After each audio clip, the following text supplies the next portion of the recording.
The silver ship moved through space like a giant needle threading through black cloth. Commander Veltar stood on the bridge, his forearms moving across the control panels with practiced ease. His crystalline skin caught the light from the screens, sending small rainbows dancing across the metal walls. The Harmony's Edge was one of the finest survey ships in the Zephyrian fleet, built for one purpose: finding new worlds. "Commander, we have reached the target system," called out Navigator Zixhall from his station. The young Zephyrian's voice carried excitement. This was only his third survey mission, and every new world still filled him with wonder. Veltar nodded, his large eyes focusing on the main display. A small blue and green planet hung in the void, spinning slowly on its axis. White clouds swirled across its surface like paint stirred in water. "Begin the standard scans," he ordered. Dr. Keshan, the ship's chief scientist, was already at work. Her 6 tentacles moved over her instruments with fluid grace. She was older than most of the crew, with deep purple skin that spoke of wisdom and experience. "Initial readings show liquid water across 71% of the surface," she reported. "The atmosphere contains nitrogen and oxygen. Temperature ranges appear suitable for most known life forms." The bridge crew exchanged glances. A water world with breathable air was exactly what the Galactic Survey Authority hoped to find. New colonies meant new resources, new trade routes, and new opportunities for all species in the Alliance. "What about the oxygen levels?" asked Veltar. He had seen too many promising worlds turn dangerous. Because of small details, Dr. Keshan's tentacles paused for a moment. "The oxygen content is ... higher than normal. About 21% of the total atmosphere. Most worlds we classify as habitable have oxygen levels between 12 and 15%. "That's manageable," Veltar said, though he made a mental note to include breathing apparatus in any landing party equipment. "Continue the survey." For the next 6 hours, the Harmony's Edge circled the planet, gathering data. The world was beautiful, with vast oceans, green landmasses, and polar ice caps. But as the hours passed, Dr. Keshan began to frown. "Commander, I'm detecting some unusual readings," she said, her voice troubled. "The weather patterns are extremely violent. The atmospheric pressure changes are far beyond what we consider normal. And the radiation levels from the local star are quite high." Veltar studied the data flowing across his screens. "High enough to be dangerous?" "Not immediately fatal, but certainly uncomfortable for most species. We would need protection suits for extended surface time." Dr. Keshan adjusted her instruments. "There's something else. I'm detecting electromagnetic signatures that suggest advanced technology." The commander's forearm stiffened.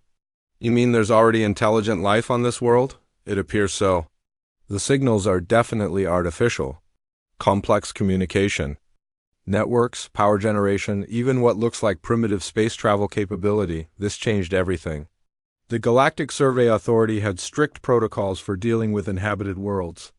First contact was a delicate process that required careful planning and approval from the highest levels of government. "Send a message to Central Command," Veltar ordered. "Request a first contact authorization for system designation Terra 3. While they waited for orders, the crew continued their observations. The planet's inhabitants appeared to be concentrated on the landmasses, with their largest settlements near the coastlines. Their technology was crude by galactic standards, but it was clearly advancing rapidly. 3 days later, Central Command sent their response. The Harmony's Edge was authorized to make peaceful contact with the inhabitants of Terra 3. The message also included a warning: be extremely careful, as species that evolved on high-oxygen worlds could be unpredictable. Meanwhile, on the planet's surface, in a place called Luna Base, Lieutenant Commander Jake Morrison was having a very strange morning. The communications array had been picking up signals for days, but they were unlike anything in the databases. The patterns were too complex to be natural, but they didn't match any known human technology. Jake was a tall man with dark hair and steady brown eyes. He had been working in space communications for 8 years, and he had never seen anything like this. His partner, Lieutenant Amy Collins, was equally puzzled. She was a small woman with blonde hair and quick hands that never seemed to stop moving across her keyboards. "It's definitely artificial," Amy said, adjusting her headset. "But the mathematical structure is completely alien. I mean, literally alien." Jake nodded, staring at the wave patterns on his screen. "We need to report this to Earth Command. If someone's trying to contact us, we need to be ready." The report went up the chain of command quickly. Within hours, every major government on Earth knew about the signals. Within days, a response team was assembled. Captain Ryan Hayes, a veteran of the Colonial Defense Force, was chosen to lead humanity's first contact team. Hayes was a practical man in his 40s, with gray hair and the kind of calm presence that made people trust him instantly. He selected his team carefully: Dr. Lisa Turner, a xenobiologist who had spent years studying the possibility of alien life, and Colonel Steve Parker, a military advisor with experience in diplomatic protection. The aliens sent a message in simple mathematical concepts, followed by basic pictograms. They wanted to meet in space, in neutral territory. The humans agreed, and both sides began preparing for the most important meeting in galactic history. The Zephyrians arrived first at the designated coordinates. Exactly 1 light hour from Terra 3, they brought a small diplomatic vessel designed to be non-threatening.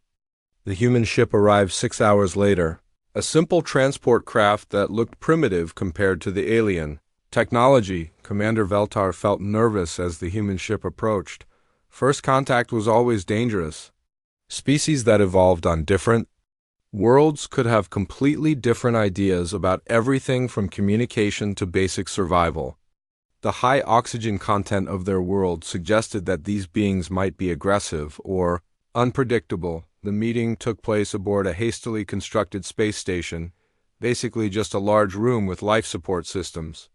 The Zephyrians arrived in full environmental suits, their breathing apparatus making soft hissing sounds. They were tall, graceful beings with crystalline skin that seemed to glow with inner light. Captain Hayes and his team arrived in simple spacesuits, their faces visible through clear helmets.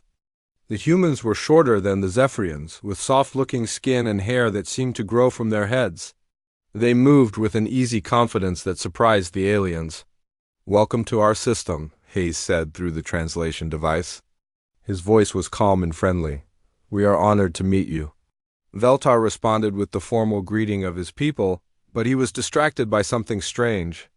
The humans appeared to be breathing normally, despite the oxygen levels in the station being adjusted to accommodate both species.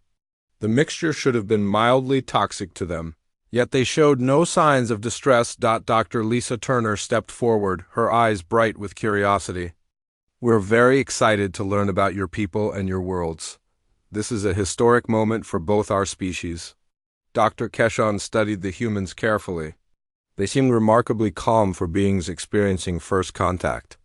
Most species showed signs of stress when meeting aliens for the first time, but these creatures appeared almost relaxed. "Your world is quite beautiful," Keshon said, trying to make conversation. "Though we noticed that your atmospheric composition is rather energetic."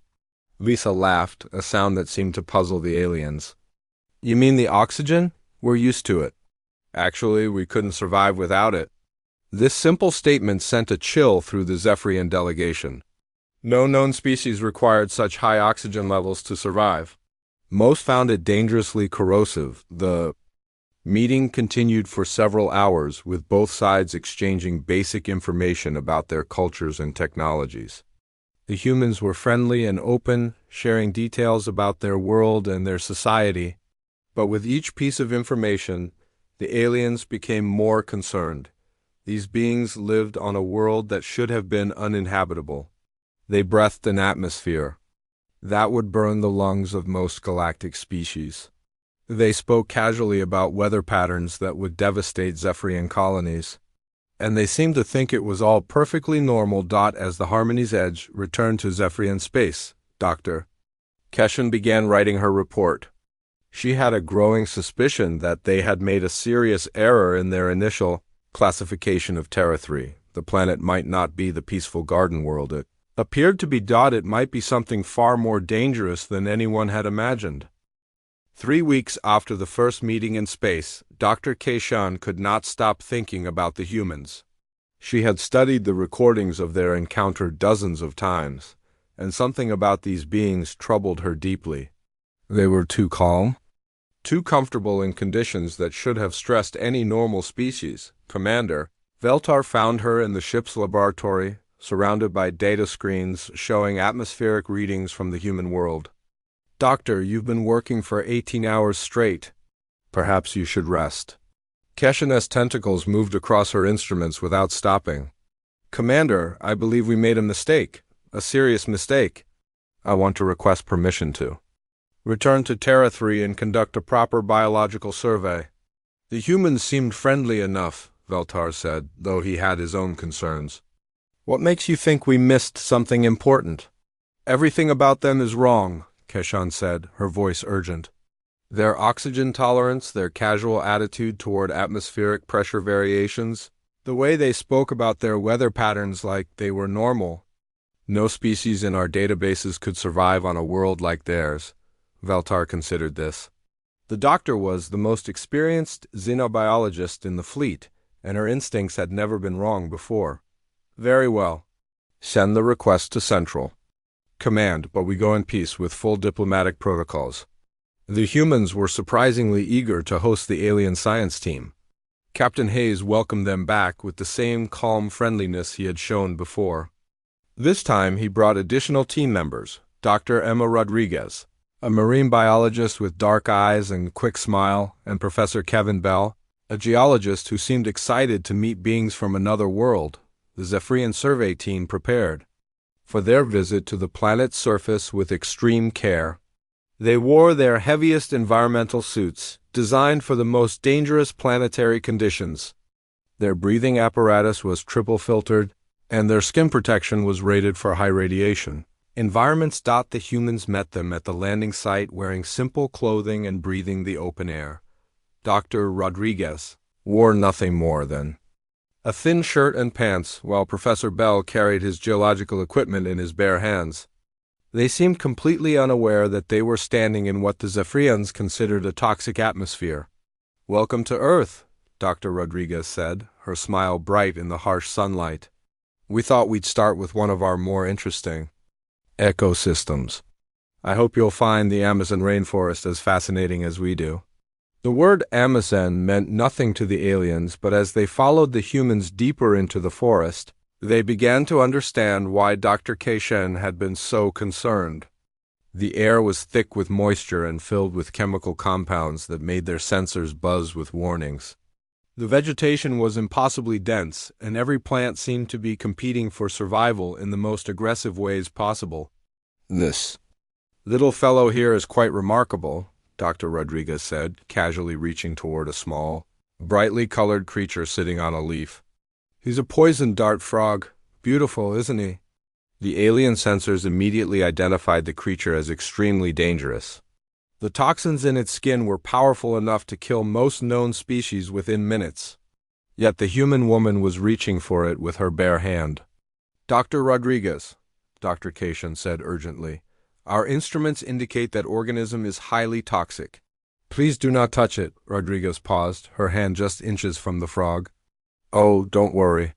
As long as I don't have any cuts on my hands, I'll be fine.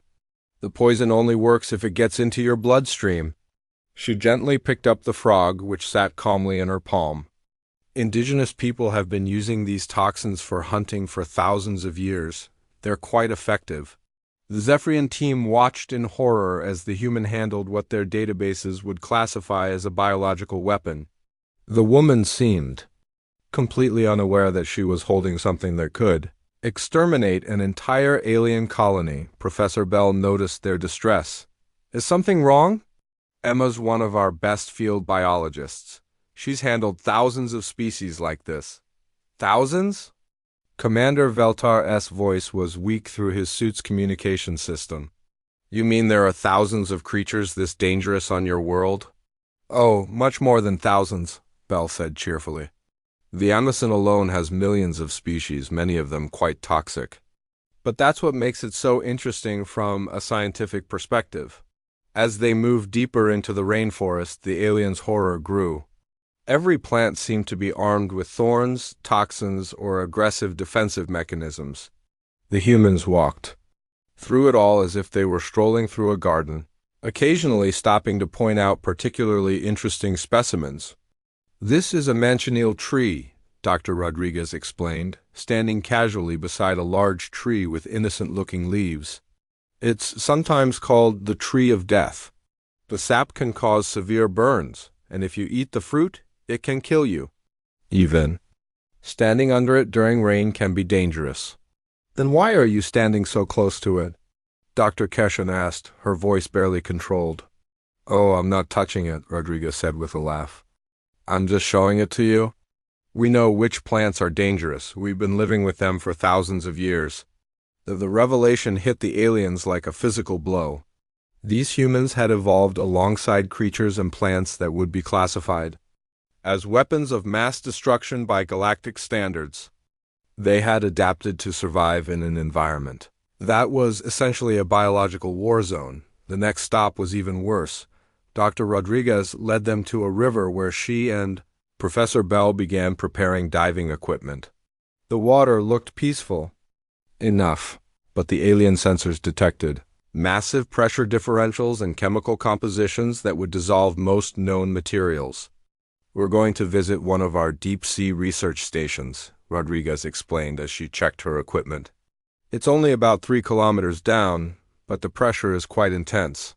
We've been studying the unique life forms that exist at those depths." 3 kilometers underwater with crushing pressure was beyond the tolerance of any Zephyrian technology. Yet the humans spoke about it as if it were a routine trip. "You regularly travel to such depths?" Veltar asked. "Oh, yes," Bell said, adjusting his diving gear. "Humans have been exploring the deep ocean for decades. We found some amazing creatures down there. Giant squids, bioluminescent fish, organisms that live around volcanic vents where the water is hot enough to melt metal." The aliens watched in stunned silence as the two humans disappeared beneath the water's surface.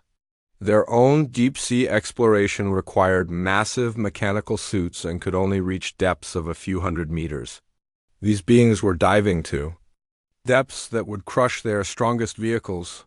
When the humans returned an hour later, they were excited about what they had seen. They showed the aliens pictures of creatures that looked like nightmares, living in conditions that should have been impossible for any form of life. "The pressure down there is about 300 times what we experience at sea level," Rodriguez explained. "And the temperature around the volcanic vents can reach over 400 degrees, but life finds a way to adapt. It's really quite remarkable." Dr. Keshan was frantically taking notes. Each piece of information painted a picture of a world so dangerous that it defied all known scientific understanding. The humans lived in crushing depths, breathed corrosive atmospheres, and casually handled toxic organisms that would require hazmat protocols on any civilized world. But the final shock came when they visited one of Earth's mountain ranges. Professor Bell had mentioned that humans sometimes climb these peaks for recreation, but the aliens had assumed he was speaking metaphorically.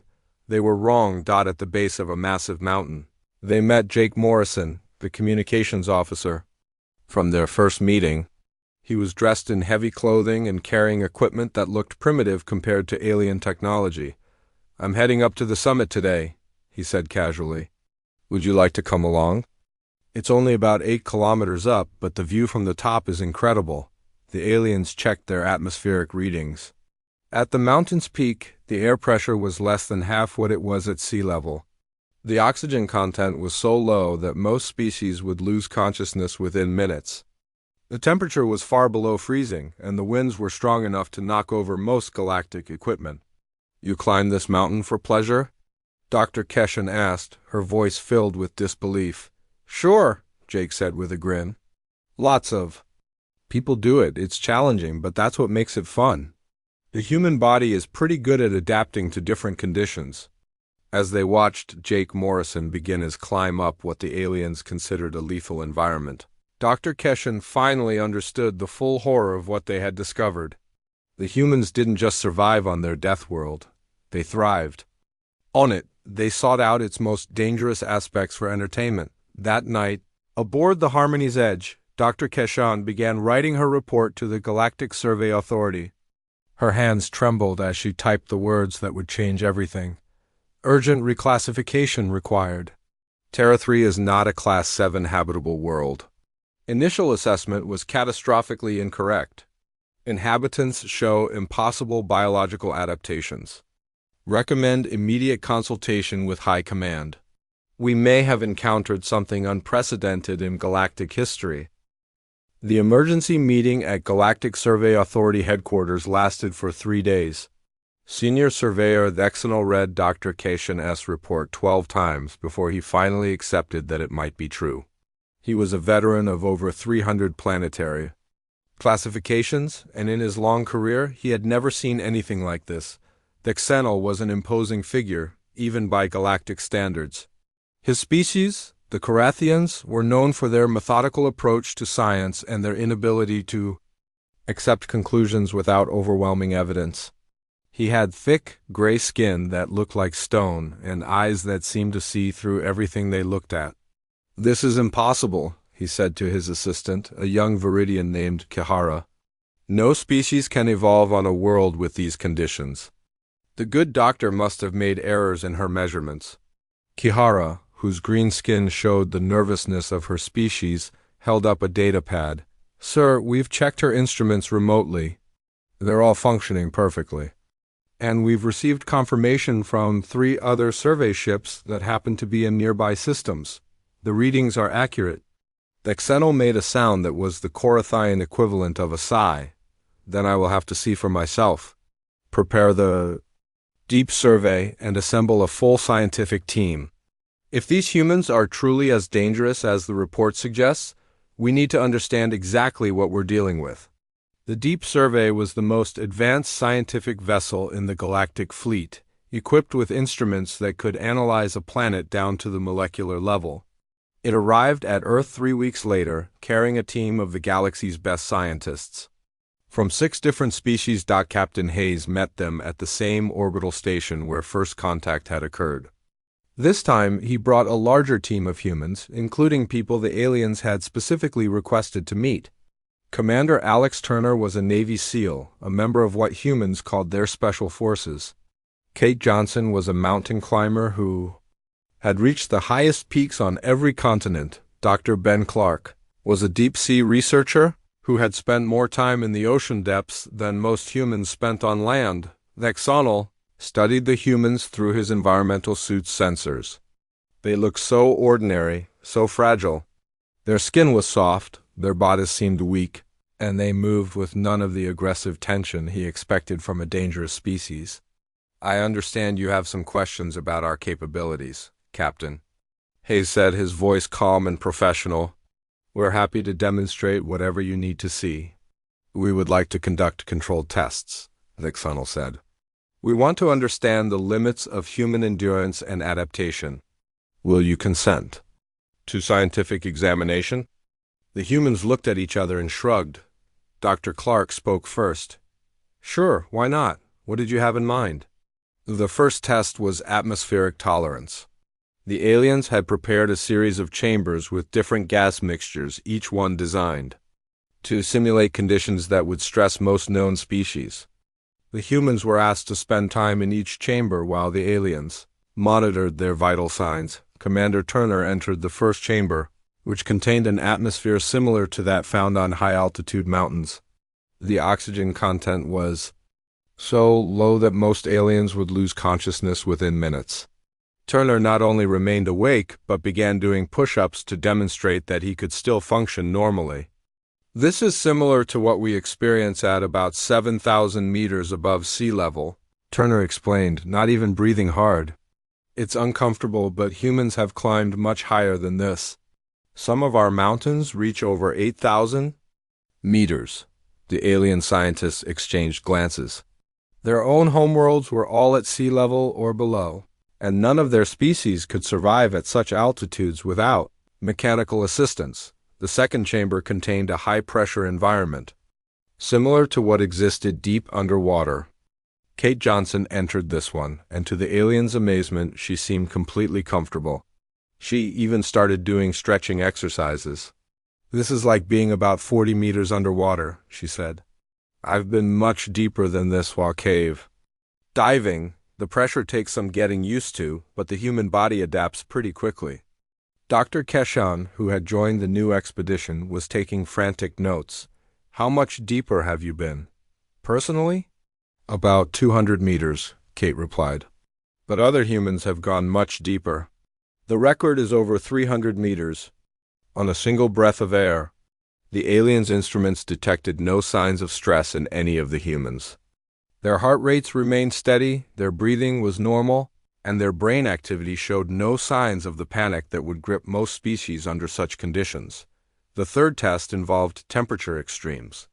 The aliens had prepared chambers that ranged from far below freezing to temperatures that would kill most known life forms. The humans rotated through each one, spending enough time in each to prove they could function normally. "The cold one reminds me of winter in Alaska," Commander Turner said as he exited a chamber that registered -40 degrees. "You need proper clothing for extended exposure, but humans have lived in environments like this for thousands of years." The hot chamber was even more shocking. Dr. Clark spent 20 minutes in temperatures that would cook most alien species, then emerged looking only slightly uncomfortable. "That's like a really hot day in the desert," he said, wiping sweat from his forehead. Humans have adapted to live in all kinds of environments on Earth: hot, cold, wet, dry, high altitude, low altitude. We're pretty versatile. But the real shock came during the dietary tests. The aliens had prepared samples of foods from their homeworlds, all of which were considered safe for most species. They wanted to see how human digestion compared to galactic norms. The humans tried the alien foods politely, though they made faces that suggested the flavors were unusual. Then Kate Johnson opened a small container she had brought from Earth. "Would you like to try some of our food?" she asked. "This is pretty mild by human standards." The container held what she called chili peppers.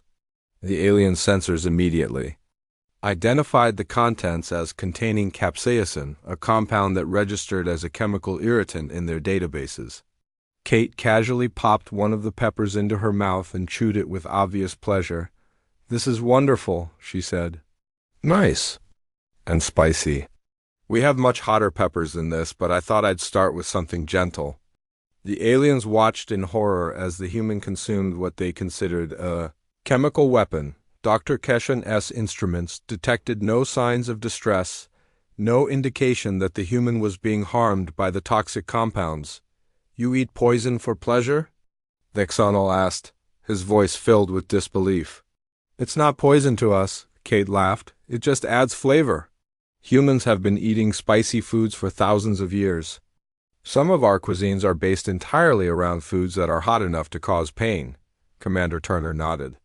"I've got some ghost peppers back on the ship if you want to see something really spicy. They're about 100 times hotter than what Kate just ate." The final test was the one that convinced Thexanol that the humans were not just unusual, but genuinely impossible. The aliens wanted to see how humans recovered from injury, so they asked Commander Turner to demonstrate human healing capabilities. Turner agreed to a small cut on his arm. Nothing serious, just enough to show how human tissue responded to damage.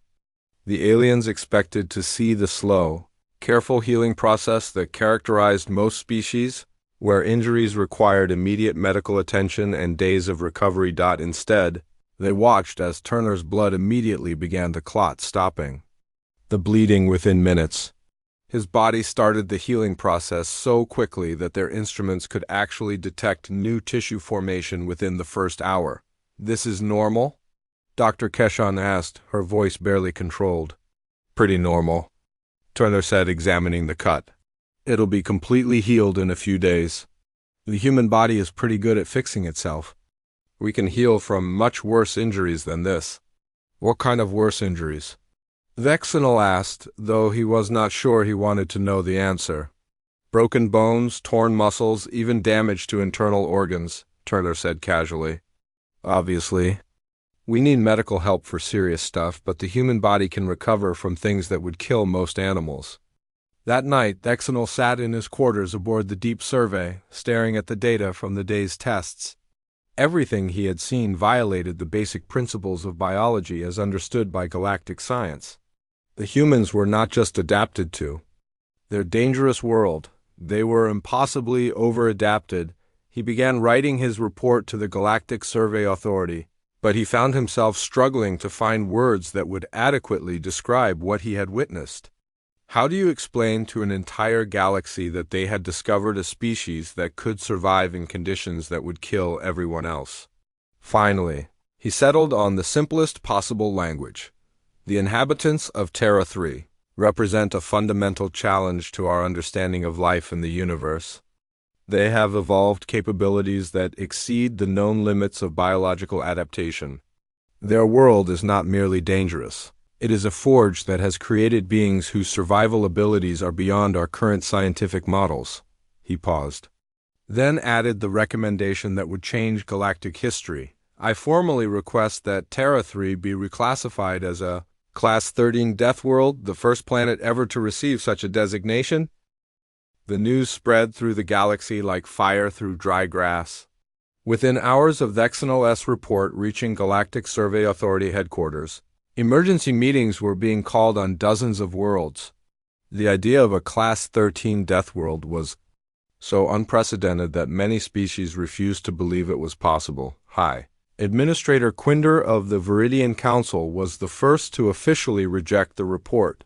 He was an ancient being, even by the standards of his long-lived species, with pale green skin that had turned almost white with age. He had overseen galactic classification protocols for over 2 centuries, and in all that time, no world had ever been rated higher than Class 9. This is clearly an error, he announced to the emergency council session. No species can evolve on a world with the conditions described in this report. The surveyors have made mistakes in their measurements, or perhaps the humans have deceived them somehow. But other species were not so quick to dismiss the findings. The Krillian Empire, known throughout the galaxy for their military might and warrior culture, immediately sent a delegation to investigate. They were led by General Zarthok, a massive being with thick, armored skin and 4 arms that ended in claws. Capable of tearing through metal. The Krillians had built their empire on the principle that strength was the ultimate virtue they respected. Only those who could fight and survive against overwhelming odds. If the reports about humans were true, these beings might be the strongest warriors the galaxy had ever seen. General Zarthok arrived at Earth with a full military escort, though they came in peace. He requested a meeting with Earth's military leaders, wanting to see for himself if these humans were truly as dangerous as the report suggested. Captain Hayes arranged the meeting at a neutral space station, bringing with him General Patricia Wells, the commanding officer of Earth's Colonial Defense Force, and Colonel Danny Ford, a veteran of numerous conflicts who had earned respect throughout the human military. The meeting began formally, with both sides exchanging diplomatic greetings. But General Zarthok quickly moved to the questions that interested him most. "We have read the reports about your species," he said, his voice a deep rumble that seemed to shake the station's walls. "They claim that you have evolved to survive in conditions that would kill most galactic species. As warriors, we find this ... intriguing." General Wells was a small woman compared to the massive alien, but she showed no fear or intimidation. "We've had to adapt to survive on our world," she said simply. "Earth is not an easy place to live, but it's our home." "The reports mention that humans engage in combat for recreation," Zarthok continued. "Is this true?" Colonel Ford nodded. "We call them sports: boxing, wrestling, martial arts. Some humans enjoy testing themselves against each other in controlled combat situations." The Krillian general leaned forward, interested.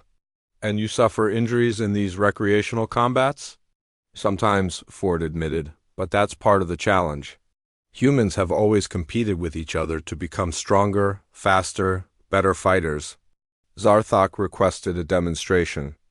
The humans agreed, and within hours, They had arranged for the aliens to observe a mixed martial arts competition that was being held on Earth. The Krillians watched in fascination as humans deliberately engaged in violent combat, sustaining injuries that would require medical evacuation for most species, then continuing to fight. "They heal so quickly," observed Subcommander Krikstal, Zarthok's second-in-command, "and they seem to enjoy the pain." "Not enjoy exactly," Captain Hayes explained. "But humans have learned that pain is often the price of growth. We push ourselves to our limits because that's how we become stronger." But what truly shocked the Krillians was not the humans' ability to fight, but their attitude toward it.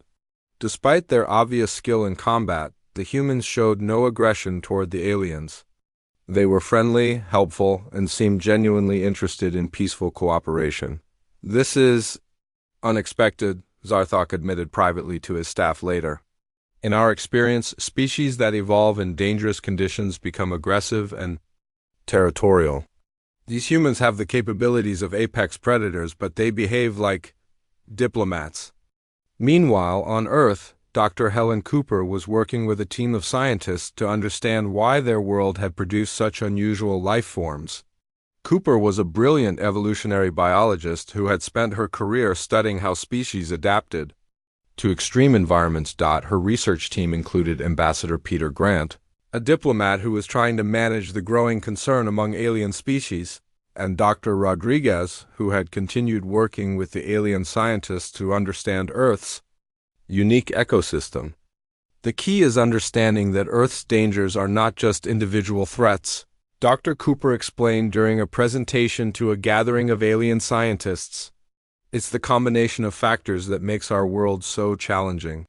She showed them data about Earth's history, explaining how the planet had experienced multiple extinction events, ice ages, volcanic eruptions, and asteroid impacts. Each catastrophe had forced life to adapt or die, creating a cycle of evolution that favored the strongest and most adaptable species. "The oxygen levels that you find so dangerous became that way because of ancient organisms that changed our entire atmosphere," she continued. "The weather patterns that seem extreme to you are the result of our planet's unique combination of water, land masses, and energy from our sun." The alien scientists listened in growing amazement as Cooper described how humans had not only survived these conditions but had learned to thrive in them. She showed them videos of humans living in the Arctic, where temperatures regularly dropped far below what most species could survive. She showed them footage of humans living in deserts where the heat would kill most alien life forms within hours. "But perhaps most importantly," Cooper said, "humans learned to work together. Our dangerous world taught us that cooperation was essential for survival. The same environmental pressures that made us tough also made us social." This revelation was perhaps the most disturbing of all for some species. The Harmonians, who prized stability and peace above all else, began to worry that humans might be too unpredictable for galactic society. Their representative, Coordinator Fluxnia, sent urgent messages to the Galactic Council requesting that humans be quarantined to their own system. "A species that has evolved to thrive in chaos cannot be trusted in our ordered society," Fluxnia argued. "They may bring their world's violence with them wherever they go." But other species disagreed.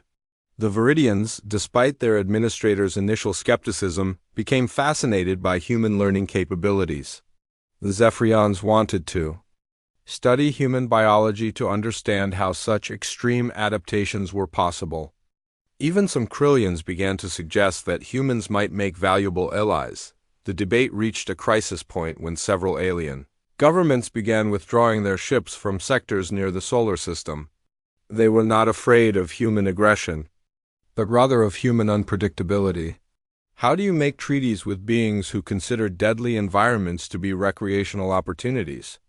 Captain Hayes found himself spending most of his time in diplomatic meetings, trying to reassure alien leaders that humans posed no threat to galactic peace. But each conversation seemed to make things worse.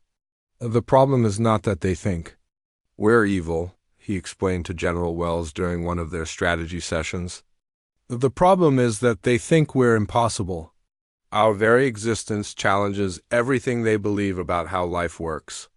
The situation became even more complicated when long-range sensors detected a massive solar storm approaching Earth's system.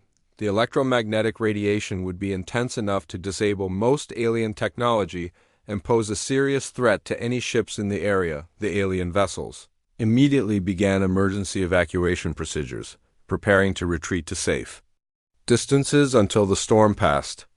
It was standard protocol that had saved countless lives throughout galactic history, but the humans made no move to evacuate. "Captain Hayes," transmitted Commander Veltar from the Harmony's edge, "our sensors show a dangerous solar event approaching. You must evacuate your people immediately." Hayes' response shocked every alien in the system. "Thank you for the warning, but we'll be fine. Earth's magnetic field and atmosphere protect us from solar storms. We've been through much worse than this." As the alien ships retreated to safety, they watched in disbelief as the humans continued their normal activities. Ships continued to travel between Earth and its moon. Space stations remained operational. The humans treated a cosmic event that would devastate most civilizations as little more than an inconvenience. That night, as the solar storm raged around Earth while its inhabitants went about their daily lives, representatives from dozens of alien species held an emergency conference. The question was no longer whether humans were dangerous or peaceful. The question was whether they were truly the same kind of life form as everyone else in the galaxy. Some began to wonder if humanity represented the next step in evolution, a glimpse of what life could become when pushed to its absolute limits. Others feared that humans were so far beyond normal galactic standards that meaningful cooperation might be impossible, but all of them agreed on one thing: the galaxy would never be the same now that they knew what was possible on a Class 13 Deathworld. The war was over. The Scorith Empire had signed the peace treaty 3 months ago, and now the galaxy was trying to figure out what to do with the humans. Ambassador Nancy Peterson sat in the Grand Council chamber, watching as representatives from dozens of alien species argued about Earth's new status. "They are too dangerous," hissed the snake-like delegate from Zarian Prime. "We have seen what they can do in battle. What if they turn on us?" Chancellor Veltar raised one of his 4 arms for silence. "The humans saved us from the Scorith. We cannot forget that." Nancy had heard this argument many times before. The aliens were afraid of humans, but they also needed them. It was a strange position to be in. 3 years ago, humans had been alone in the universe. Now they were the most feared species in the galaxy. Dr. Robert Kim stood up from the human delegation. He was a small man with gray hair and kind eyes, but Nancy knew the aliens saw him differently. To them, he was a member of the species that had defeated the mighty Scorith in single combat.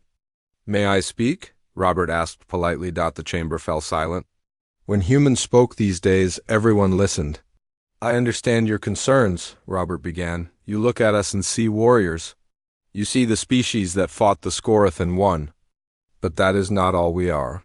He walked to the center of the chamber, moving slowly so the more nervous species would not be alarmed. "We are also the species that created art while living in caves. We are the species that learned to heal wounds, because we got hurt so often. We are the species that learned to work together because our world tried to kill us every day." The Centauri representative, a tall blue-skinned humanoid, leaned forward. "But you enjoy fighting? We have seen this. Your soldiers smiled when they went into battle." Nancy almost laughed.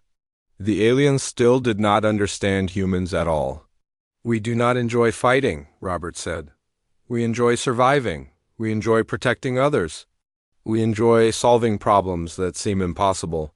Fighting was just one of the problems our world gave us." He gestured to a holographic display that appeared above the chamber. It showed images of Earth, hurricanes, earthquakes, volcanoes, and predators. "This is why we are different. Not because we are better, but because we had to be. Every other species in this galaxy evolved on worlds that were kind to them. We evolved on a world that was trying to kill us."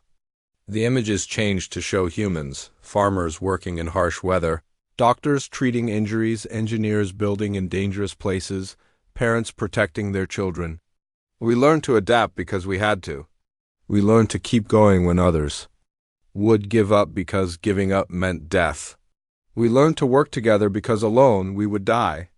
Commander Lisa Barnes, who had been quiet until now, stood up. She was wearing her military uniform, but her voice was calm and steady. 3 weeks ago, we established our first colony on Kepler 438b. You all said it was too dangerous. The radiation levels were too high, the storms were too violent, the ground was too unstable. She activated another holographic display. This one showed a human settlement on a rocky, storm-swept world.